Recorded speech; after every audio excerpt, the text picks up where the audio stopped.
ඔව්. අපි අද වීඩියෝ එකෙන් කතා කරන්නේ මේ රින්ග්වර්ම් නැත්නම් ටීනියා ආසාදනය ඔබේ හිස කෙස්වල ඇති වූ විට ඔබට ඇතිවන රෝග ලක්ෂණ, ඊට බලපාන හේතු සාධක, ඒ වගේම ඒ සඳහා ඇති ප්‍රතිකාර ක්‍රම මොනවද කියන එක. මේ වෛද්‍ය විද්‍යාත්මකව අපි හඳුන්වනවා ටීනියා කැපිටිස් කියලා. කැපිටිස් කියන්නේ සාමාන්‍යයෙන් හිස කියන අදහස ඇතිව. මේ ටීනියා කැපිටිස් කියන தত্ত্বය අපි කලින් වීඩියෝ දෙකේ කතා කරා වගේ සම සහ නියපොතු ආසාදනය කරන්න හේතු වෙන ඩර්මැටොෆයිට් ඛණ්ඩ දිලීර මගින්ම තමයි මේ හිස කෙස්වල ඇතිවන ටීනියා ආසාදනයටත් හේතුකාරක වෙන්නේ. මේ ටීනියා කැපිටිස් කියන தত্ত্বය හිසෙහි ඇතිවීමේදී බොහෝ විට හිසේ සම ඒ වගේම හිස කෙස් මේ යන කොටස් දෙකටම ආසාදනය වීම සහ දිලීර වර්ධනය වීම සිදු වෙනවා. මේ අපිට සුලභව දකින්න ලැබෙන්නේ කුඩා දරුවන්ගේ. විශේෂයෙන්ම අපි කියන ප්‍රී ඇඩල්සන්ට් ස්ටේජ් කියලා. ඒ කියන්නේ අවුරුදු 10ට අඩු. වැඩිපුරම රෝගීන් වාර්තා වෙන්නේ අවුරුදු 3ත් 7ත් අතර ළමුන්ගේ. මේට ප්‍රධාන හේතුව තමයි නිරෝගී වැඩිහිටි පුද්ගලයෙකුගේ ශරීරයේ විශේෂයෙන්ම හිසෙහි සෙබේසියස් ග්ලෑන්ඩ්ස් එහෙමත් නැත්නම් ස්නේහස්‍රාවී ග්‍රන්ථි වලින් නිපදවන සීබම් මගින් මේ දිලීර ආසාදන ඇතිවීමට ප්‍රතිරෝධයක්. ඒ කියන්නේ දිලීර ආසාදන ඇතිවීම වැළැක්වීමක් සිදු කරනවා. නමුත් මේ කුඩා දරුවන්ගේ වැඩිවිය පැමිණෙනවත් සමග තමයි මේ සෙබේසියස් ග්ලෑන්ඩ් පරිණත වීම නැත්නම් මැචුවර් වීම සිදු වෙන්නේ. මේ නිසා මේ කුඩා අවදියේ මොවුන්ගේ සීබම් සෙක්‍රීෂන් එක නැත්නම් සීබම් නිෂ්පාදනය වීම හරියාකාරයෙන් සිදු වෙන්නේ නැහැ. මේ නිසා මේ කුඩා දරුවන්ගේ හිස කෙස්වල මෙම ටීනියා ආසාදනය වැඩි වශයෙන් වර්ධනය වීමක් සිදු වෙන්න පුළුවන්. මීට අමතරව විශේෂයෙන් ප්‍රතිශක්තිය හීන වුණු වැඩිහිටි පුද්ගලයෙක්ගේ උදාහරණයක් වශයෙන් ගත්තොත් ප්‍රතිශක්තිය හීන වෙන රෝගයක් තියෙනවා වෙන්න පුළුවන්. එහෙමත් නැත්නම් අවයව බද්ධ කිරීමකට පස්සේ ප්‍රතිශක්තිය හීන වෙන ඖෂධ ලබා ගන්න පුද්ගලයෙක් වෙන්න පුළුවන්. මෙවැනි ප්‍රතිශක්තිය හීන පුද්ගලයෙක්ගේ හිසෙත් මේ ආකාරයෙන් ටීනියා කැපිටිස් කියන තත්ත්වය ඇති වෙන්න පුළුවන්. මේ ටීනියා කැපිටිස් තත්ත්වයට හේතුකාරක වෙන්නේ මොනවාද? අපි කලින් වීඩියෝවේ සඳහන් කළා වගේම මේ ටීනියා තත්ත්වයට හේතුකාරක වෙන ඩර්මැටොෆයිට් දිලීරය සමුමතු පිට, නියපොතු වල මෙවැනි ස්ථානවල පවතිනවා. මේ වගේම මේ ටීනියා ආසාදනය හිස කෙස්වල ඇති වූ විට මෙම හිස ආසාදිත පුද්ගලයෙකුගේ හිස සමග ඍජුව ස්පර්ශ වීම තුළින් එහෙමත් නැත්නම් ආසාදිත පුද්ගලයෙකු භාවිත කරන පනාව හැට් එකක් නැත්නම් හිස කොණ්ඩ කටු එහෙමත් නැත්නම් තුවාය ඇඳ ඇතිරිලි කොට්ට උර මෙවැනි දෑ හුවමාරු කර ගැනීම තුළින් එහෙමත් නැත්නම් ස්පර්ශ වීම තුළින් මේ ටීනියා කැපිටිස් කියන තත්ත්වය එක් පුද්ගලයෙක්ගෙන් තවත් පුද්ගලයෙකුට බෝ වීම සිදු වෙන්න පුළුවන්. මීට අමතරව අපි සුලභව දකින තත්ත්වය තමයි ඔබේ නිවසේ ඇති කරන සුරතලුන්ගෙන් විශේෂයෙන් බල්ලන් සහ පූසන් මෙවැනි සතුන්ගේ අපි කලින් වීඩියෝවෙත් කතා කරා ලොම ගැලවී යාමක් නැත්නම් සම මත පිට තුවාල ඇතිවීම වගේ තත්ත්වයක් තියෙනවා. බොහෝ විට මේ සතුන් හරහා මෙම ටීනියා ආසාදනය දරුවන්ගේ හිසට බෝවීම සිදු වෙන්න පුළුවන්. අපි ඊළඟට බලමු මේ ටීනියා කැපිටිස් කියන තත්ත්වයේ ඇති රෝග ලක්ෂණ මොනවද කියලා. මේ ටීනියා කැපිටිස් කියන තත්ත්වය අපිට විවිධාකාරයෙන් වර්ගීකරණය කරන්න පුළුවන්. මේ කුමන ආකාරයකට පොදු රෝග ලක්ෂණ වශයෙන් අපි සලකා බැලුවොත් හිසෙහි රවුමක් එහෙම නැත්නම් පැච් එකක් ආකාරයෙන් හිසකෙස් ගැලවී යාම සහ හිසකෙස් කැඩී යාම සිදු වෙන්න පුළුවන්. මීට අමතරව එම ස්ථානයේ සම ගැලවී යාම ඉතා කුඩා කුඩු ආකාර නැතිවීමක් අපිට දැකිය හැකියි. මීට අමතරව සම රතු වීම, ඇතැම් විට සැරව බිබුල් ඇතිවීම සහ අධික වේදනාවකින් යුක්ත වීමත් අපිට දකින්න ලැබෙනවා. මේ රෝග ලක්ෂණ ඔබේ හිසේ වගේම මීට අමතරව ඔබේ රැවුල ප්‍රදේශයේ සහ හිසකෙස් ඇති ඇහි බැමි, ඇහි පිහාටු වැනි ස්ථානවල මේ ටීනියා ආසාදනය ඇතිවීම දකින්න හැකියි. මේ ටීනියා ආසාදනයේ රෝග ලක්ෂණ සලකා බැලීමේදී මම කිව්වා අපි ඒක විවිධ ආකාරයෙන් වර්ගීකරණය කරනවා කියලා. එක් ආකාර වර්ගීකරණයක් තමයි මේක ඉන්ෆ්ලමේටරි සහ නන් ඉන්ෆ්ලමේටරි කියලා කරන වර්ගීකරණය. අපි ඉන්ෆ්ලමේටරි කියලා හඳුන්වන්නේ ප්‍රදාහයක් සහිත වීම. මොකද මේ ප්‍රදාහය කියන්නේ? ප්‍රදාහය කියන්නේ සම රතු වීම, අධික වේදනාවක් ඇතිවීම, සැරව බිබුල් ඇතිවීම, සැරව ගෙඩි ඇතිවීම මෙවැනි ලක්ෂණ සහිත වීමේදී අපි හඳුන්වනවා ඉන්ෆ්ලමේටරි නැත්නම් ප්‍රදාහයක් සහිත වීම.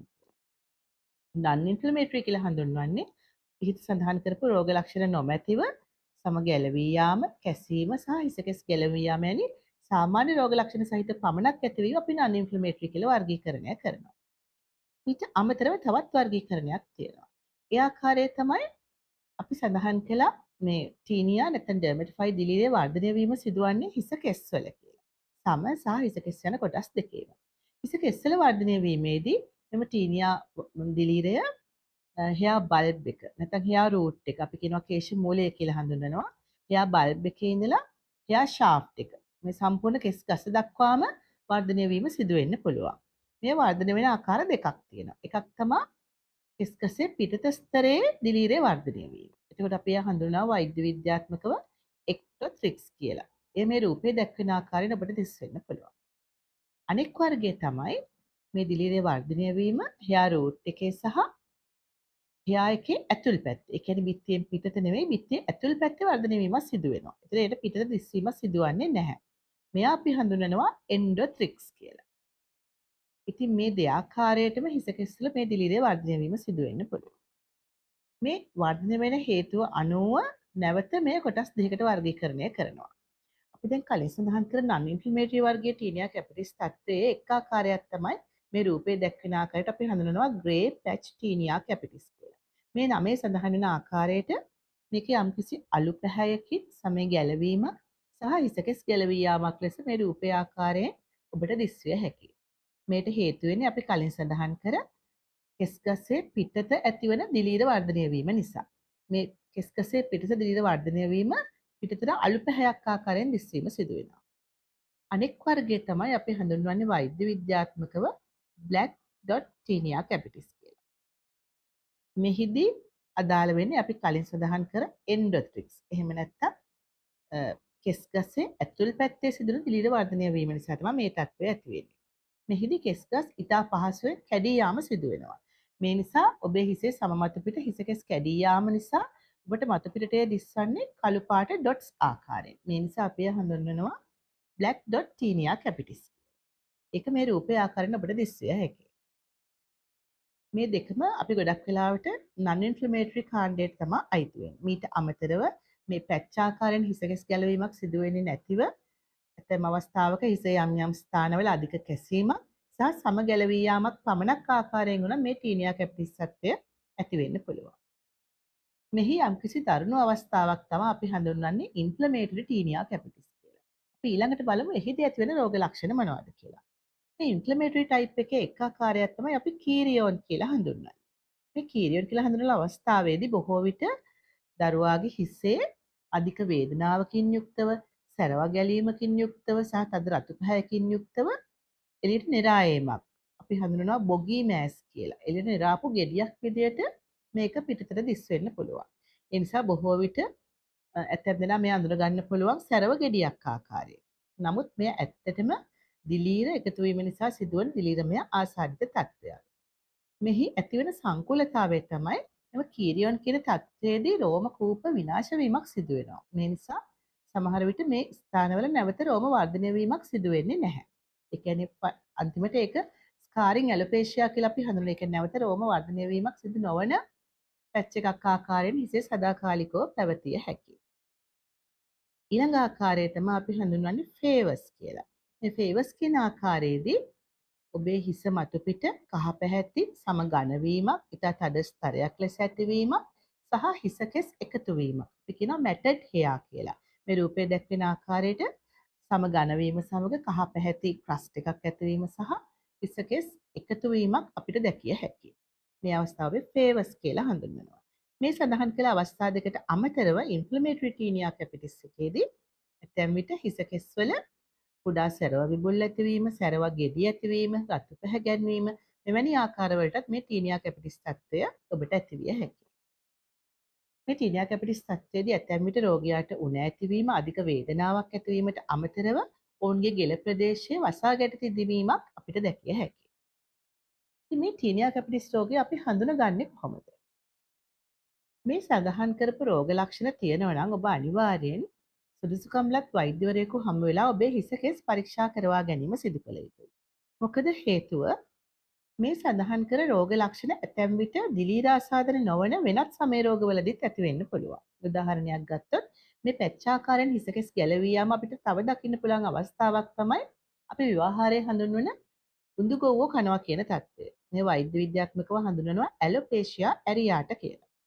මීට අමතරව ලයිකන් ප්ලේනස් වැනි රෝග තත්ත්වවලදී ඇතැම් විට අධික මානසික පීඩනය නිසා හිසකෙස් කඩා ඉවත් කිරීම, හිසකෙස් කැඩීම වැනි රෝගී තත්ත්වවලදී වුණත් මෙවැනි පැච්චාකාරයෙන් හිසකෙස් ගැලවී යාමක් අපිට දැකිය හැකියි. ඊට අමතරව හිසේ සම ගැලවී යාම, හිසේ සමේ ඝන ස්තරයක් ඇතිවීම මේ වගේ තත්ත්ව සොරායිසිස් නැත්නම් පොතුකබර රෝගයේදී එහෙමත් නැත්නම් අපි හඳුන්වනවා හිස්සොරික් කියලා සෙබරික් ඩර්මටයිටිස් වැනි තත්ත්වවලදී ඇති වෙන්න පුළුවන්. මීට අමතරව කුඩා සැරව බිබුල් ඇතිවීම, සැරව ගෙඩි ඇතිවීම වැනි තත්ත්ව බැක්ටීරියා ආසාදනවලදී ඇති වෙන්න පුළුවන්. මේ හේතුන් නිසා අපි කලින් සඳහන් කරපු රෝග ලක්ෂණ ඔබට ඇති වෙලා තිබෙනවා නම් සුදුසුකම්ලත් වෛද්‍යවරයෙකු ලවා හිසකෙස් පරීක්ෂා කරවා ගැනීම ඉතාම වැදගත්. ඊළඟට අපි බලමු මේ ටීනියා කැපිටිස් කියන රෝග තත්ත්වය හඳුනගන්නේ කොහොමද කියලා. බොහෝ විට සුදුසුකම්ලත් වෛද්‍යවරයෙකු හමුවීම මගින් රෝග ලක්ෂණ හරහා, හිසකෙස්වල ස්වභාවය මගින්, ඒ වගේම පසුබිම් වූ හේතු සාධක මගින්, වගේම විශේෂයෙන් ඩර්මටොස්කොපික් පරීක්ෂාව මගින් මෙම තත්ත්වය බොහෝ විට හඳුනාගත හැකියි. නමුත් මේ තහවුරු කර ගැනීම සඳහා අපි කලින් වීඩියෝ වල කතා කරා වගේ දිලීර සඳහා සිදු කරන විශේෂ පරීක්ෂාවන් තියෙනවා.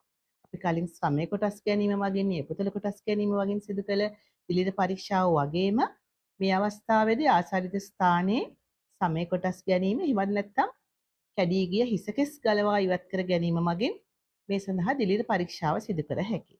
මේ දිලීර පරීක්ෂාව සිදු කිරීමේදී ඇතැම් විට අපි KOH පොටෑසියම් හයිඩ්‍රොක්සයිඩ් යෙදීම මගින් එම අවස්ථාවේම දිලීර හඳුනා ගැනීම සිදු කරන්නත් පුළුවන්. එහෙමත් නැත්නම් අපි කියනවා ෆංගල් කල්චර් කියලා. ඒ කියන්නේ දිලීර වර්ධනය වීමට සලස්සලා අඳුර ගැනීම සිදු කරන්නත් පුළුවන්. ඉතින් මේ සඳහා සමය කොටස් වගේම ආසන්න හිසකෙස්වල කොටස් ලබා ගැනීමත් ඔබේ වෛද්‍යවරයා විසින් සිදු කරනවා ඇති.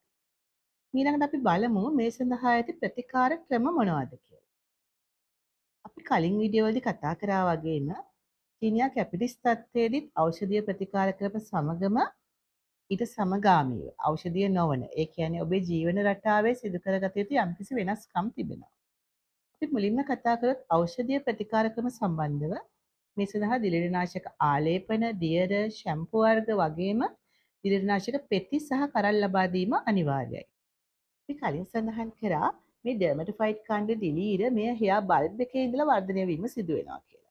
ඉතින් අපි දිලිරනාශක ආලේපන පමණක් භාවිත කරොත් මේ දිලිරනාශක ආලේපන හෙයා බල්බ් එක දක්වා ගමන් කිරීමක් සිදු වෙන්නේ නැහැ. මේ සඳහා දිලිරනාශක පෙති හෝ කරල් ලබා දීම මගින් මේ හෙයා බල්බ් එකේ තිබෙන දිලීරේ ඉඳලා විනාශ වීමක් සිදු වෙනවා. මේ දිලිරනාශක පෙති හෝ කරල් ලබා දීමේදී අපි බහුලව භාවිත කරන ඖෂධයක් තමයි ග්‍රීසියෝෆල්මින් කියන්නේ. මේ ඖෂධය සාමාන්‍යයෙන් සති 4ක් හෝ 8ක් කාලය අඛණ්ඩව ලබා ගැනීම සිදු කළ යුතුයි. මෙහි වැදගත් කාරණය තමයි මේ ලබා ගැනීමේදී අනිවාර්යෙන් වෛද්‍ය නිර්දේශයක් අනුව ලබා ගැනීම කළ යුතුයි. මොකද හේතුව කුඩා දරුවන්ට ලබා දීමේදී ඔවුන්ගේ බරට සරිලන මාත්‍රාව ලබා ගැනීම ඉතාම වැදගත්. මීට අමතරව අපි භාවිත කරන අනිත් ඖෂධය තමයි ටර්බිනෆීන් කාණ්ඩයේ ඖෂධ. මීට අමතරව සමහර අවස්ථාවලදී ඉට්‍රාකොනසෝල් එහෙමත් නැත්නම් ෆ්ලුකොනසෝල් වැනි ඖෂධ ලබා දීමත් සිදු වෙන්න පුළුවන්. මේ අවස්ථාවලදී වෛද්‍ය නිර්දේශයට අනුව ලබා ගැනීම වැදගත්. ඒ වගේම රුධිර පරීක්ෂණ සිදු කිරීම මගින් අක්මාවේ එන්සයිම පරීක්ෂා කර බැලීමත් සිදු කළ යුතුයි.